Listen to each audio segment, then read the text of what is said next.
सर्वांना नमस्कार। बघा, आता आपला आजचा विषय खूप महत्वाचा आहे, तो म्हणजे मराठा आरक्षण।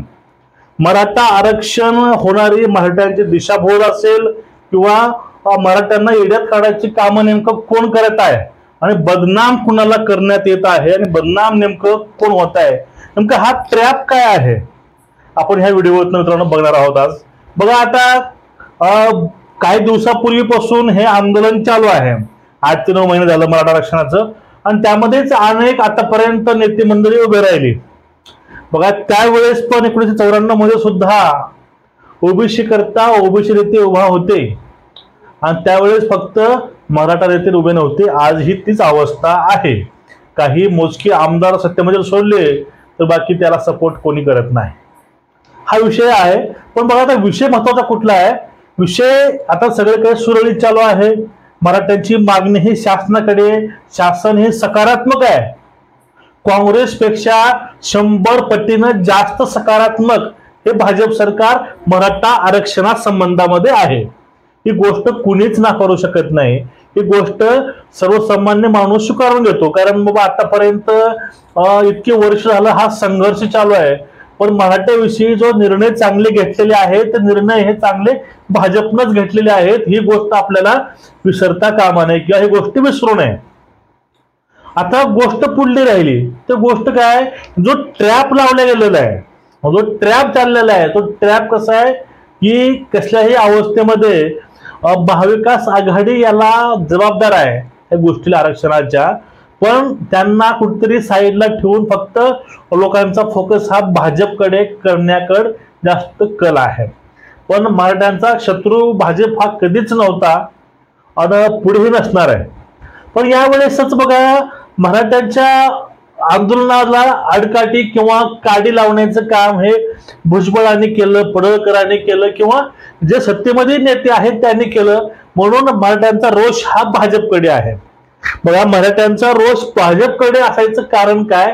हे कारण आहेत, धनंजय मुंडे असतील, पंकजा मुंडे असतील किंवा आपले छगन भुजबळ साहेब असतील, हे जे नेते मंडळी आहेत, हे नेते मंडळी सत्तेमध्ये आहेत आणि ते सत्तेमध्ये असून ते विरोध करतात, म्हणून भाजपची प्रतिमा हे थोडीशी मलिन केलेली आहे या लोकांनी।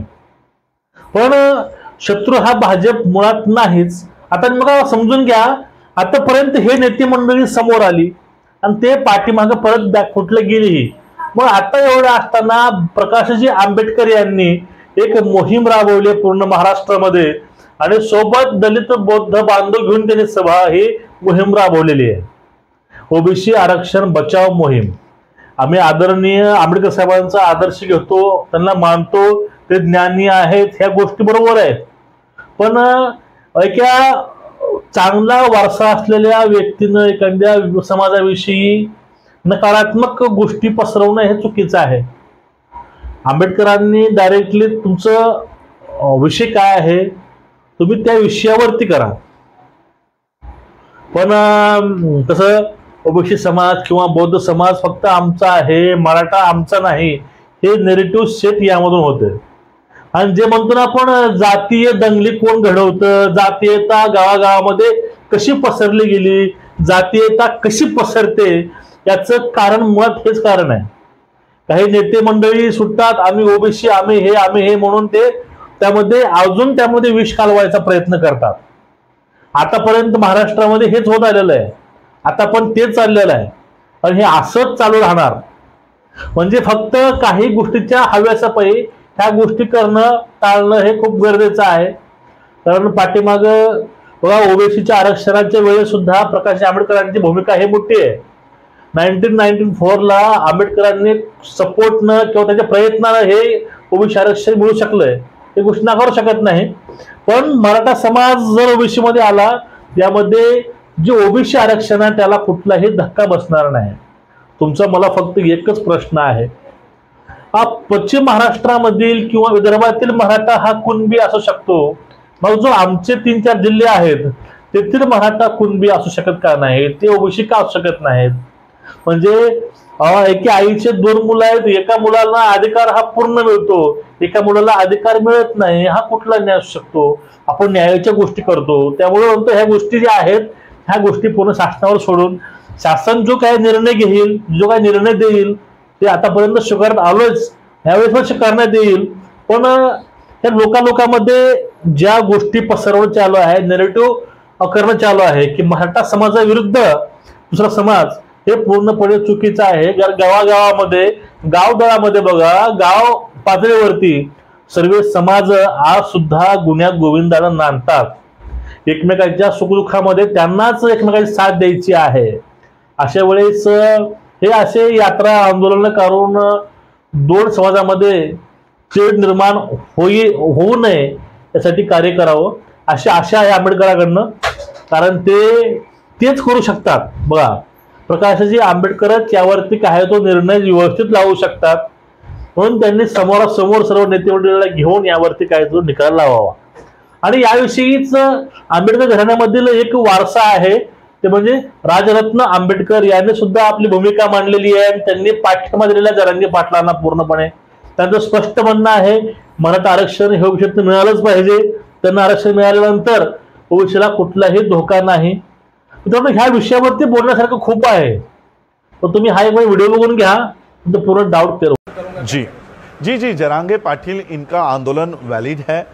उनकी जो बातें उन्होंने रखी है वो खुद इस विषय में बहुत माहिर है. मेरी उनसे 1 से 1.5 घंटा चर्चा चली है. उन्हें एक एक बारकाई पूरी तरह से उनको पता है. और इसलिए मेरा ये कहना है कि वही मराठा जब कोंकण में आता है तो वो रिजर्वेशन के लिए वैलिड है. वही मराठा जब विदर्भ में है तो उसे भी रिजर्वेशन मिल रहा है. लेकिन जो मराठा मराठवाड़ा में जाता है तो वो केवल रिजर्वेशन से बाहर है. और इसलिए ऐसे हालात में हम लोगों को केवल बाबा साहब के परिवार का या वंशज होने के नाते नहीं, भारत के और महाराष्ट्र के लोगों को जरांगे पाटिल को मजबूत करना होगा. उनको उनके हाथ मजबूत करने होंगे, उनके आंदोलन में शामिल होना होगा.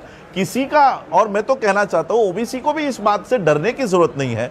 मैं तो कहता हूं कि इस देश में कास्ट वाइज सेंसस के लिए गवर्नमेंट ने पहल करनी चाहिए. अगर गवर्नमेंट भारत सरकार नहीं कर रही तो महाराष्ट्र में कास्ट वाइज सेंसस होना चाहिए. जो इन ओबीसी को डर है कि हमारा रिप्रेजेंटेशन कम हो जाएगा, ये किसी का रिप्रेजेंटेशन कम नहीं होगा, बल्कि ओबीसी को भी पता चल जाएगा कि उनका रिप्रेजेंटेशन खा कौन रहा है, एससी का रिप्रेजेंटेशन खा कौन रहा है, हमारे रिजर्व सीट्स पर कौन सबसे ज्यादा ये रिप्रेजेंट कर रहे हैं.